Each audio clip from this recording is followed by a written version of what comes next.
The European debt crisis. Visualized. What is the European debt crisis? It's the failure of the euro, the currency that ties together 17 European countries in an intimate but flawed manner.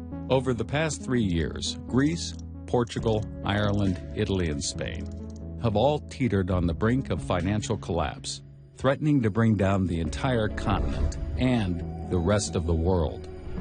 How did it happen? Uniting Europe. For most of Europe's history, it's been at war with itself. And countries at war with each other tend to do less business together. Europe was always a continent of trade barriers, tariffs, and different currencies. Doing business across borders was difficult. You needed to pay a fee to exchange currencies.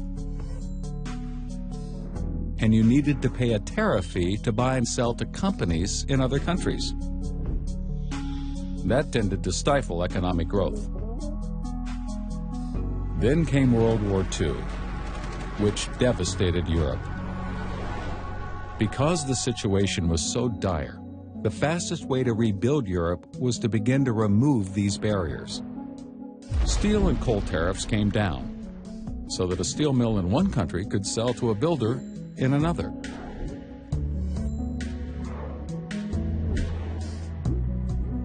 This gave the survivors an idea: a unified Europe, a union across the continent that would end all future wars.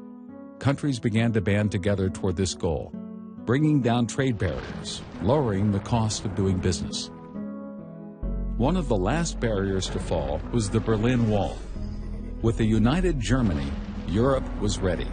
27 countries signed the Maastricht Treaty and created the European Union. This made doing business across borders easier, but there was still one major obstacle: the different currencies.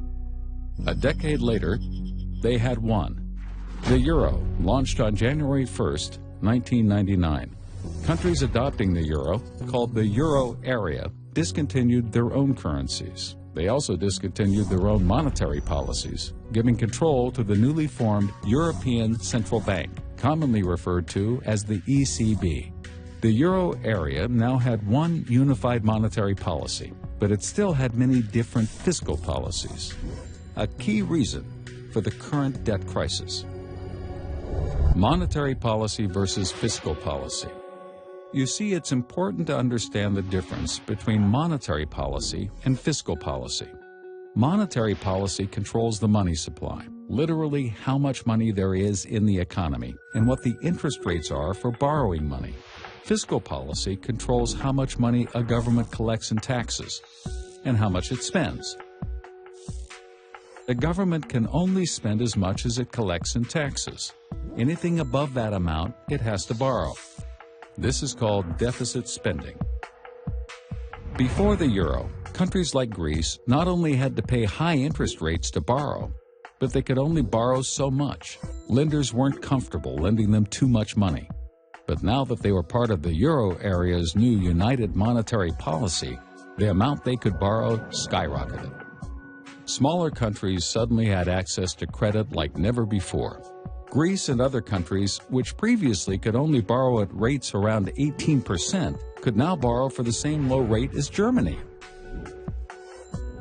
How?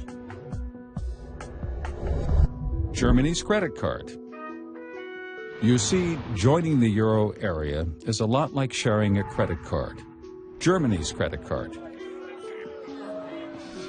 Lenders now believe that if Greece was unable to repay its loans, Germany and the other big economies of Europe would step in and repay them because they were now bound by a common currency. With a new abundance of cheap credit, Greece and other European countries were able to adjust their fiscal policies and increase spending to previously impossible levels. Some countries embarked on huge deficit spending programs, primarily for politicians to get elected. They made promises such as more jobs and generous pensions, all of it paid for with the new money they could now borrow. The governments of Greece, Portugal, and Italy accumulated huge debts. However, they were able to repay these debts with more borrowed money. As long as the borrowing continued, so did the spending and the unbalanced fiscal policies. In Ireland and Spain, cheap credit fueled enormous housing bubbles, just as it did in the United States. Credit flowed, debt accumulated, and the economies of Europe became tightly intertwined. Companies began opening factories and offices across Europe. German banks lending to French companies, French banks lending to Spanish companies, and so on and so forth. This made doing business incredibly efficient, while at the same time tying together the collective fate of the euro area. Things continued this way as long as credit was available, and credit was available until 2008. Spurred by a collapse in the U.S. housing market, a credit crisis swept the globe, bringing borrowing to a halt everywhere. Suddenly, the Greek economy couldn't function. It couldn't borrow money to pay for all the new jobs and benefits it created. It couldn't borrow the new money it needed to pay its old debts. This was a problem for Greece, but because of the unified monetary policy, it was also a problem for all of Europe. Much of Europe had been on a spending spree and borrowed more money than it could ever repay. But the problem is somebody has to pick up the tab, or else every country in the euro area will suffer. Since the countries that ran up the bill couldn't repay, everyone looked to Germany. Austerity measures. As the biggest and strongest economy in Europe, Germany reluctantly agreed to help bail out the debtor countries. In other words, Germany agreed to repay the bill, but only if the debtor countries agreed to implement strict austerity measures to ensure that it would never happen again. Austerity measures meant sucking it up, cutting spending, borrowing less, and paying back more debt. This sounds like a simple solution, right? It's not. First of all, nobody wants austerity. Austerity means cutting government spending, and since the government is by far the biggest spender in any economy, when the government cuts spending, it cuts the earnings of many of its citizens. People lose jobs, they get angry, they riot in the streets. And austerity also doesn't automatically balance a country's budget. You see, the government collects taxes based on people's earnings. So when earnings are reduced, the government collects less in taxes. They still can't pay down their debts. The pain is so bad that it's almost politically impossible to accomplish. On top of that, there are huge cultural differences within the euro area. Extreme cultural differences.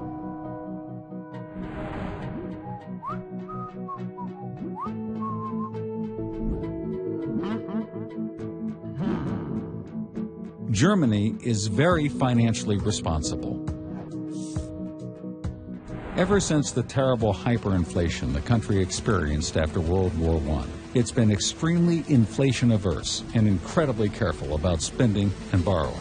In general, Germans work hard, expect little in the line of state benefits, and meticulously pay all of their taxes. Many Greeks, on the other hand, enjoy generous state benefits and don't pay taxes. Greece has a terrible problem. It has never collected the majority of the taxes it imposes on its citizens. And it's always been this way. Joining the euro just amplified it. The German view is that doesn't work. If you want our money, you need our morals. As the debtor countries headed towards default, the whole continent of Europe was in danger. Even though the economies of the debtor countries are relatively small, they posed a huge threat because the European financial system is so interconnected, precisely because of the euro. Remember, the debtor countries borrowed money from banks, investors, and other governments throughout Europe.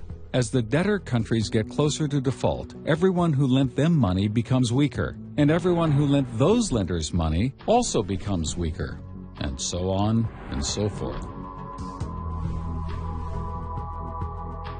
A problem in one country could reverberate across the whole continent, triggering a chain reaction of default. If Greece defaults, then Spain could default. Italy, Portugal, and Ireland could be next. Then France, then Germany.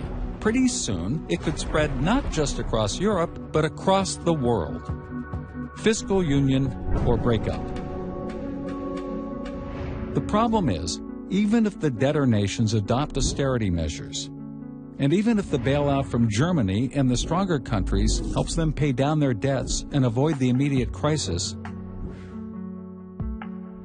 there's no system in place to prevent this from happening again. This brings us back to that fundamental division of monetary policy and fiscal policy.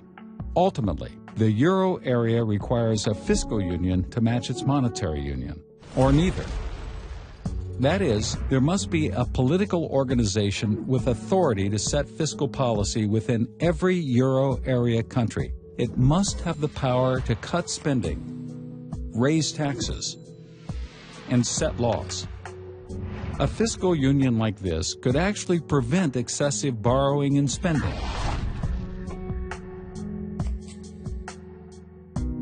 However, this is an enormously complicated and unpopular notion.